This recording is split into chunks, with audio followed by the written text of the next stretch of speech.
Vėjo energija. Kas tai?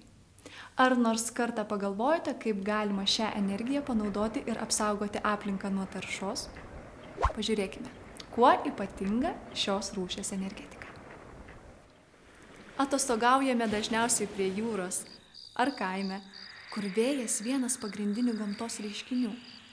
Teigiama, kad vėjo jėgainės kenkia žmonių sveikatai, nes skleidžia didelį triukšmą, elektromagnetinės ir žemų dažnių bangas.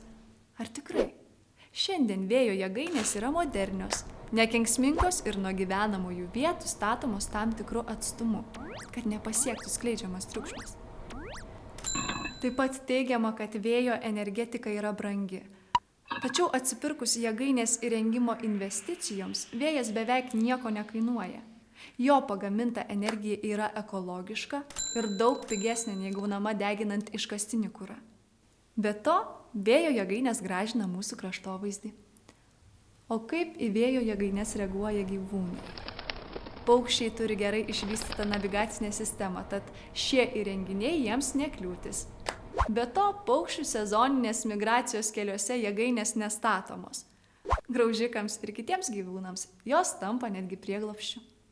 Vėjas – švari, nekenksminga ir beveik visur esanti energija. O kaip vėją galima panaudoti mūsų šalyje? Lietuvos vėjo energetika plėtojama jau 10-metį. Šiandien ji daug tobulesnė, jėgainės statomos visoje šalyje, nekenkia aplinkai ir suteikia galimybę autonomiškai tiekti elektros energiją mūsų sodyboms. Rūpinkis aplinką, nes aplinka tai tu.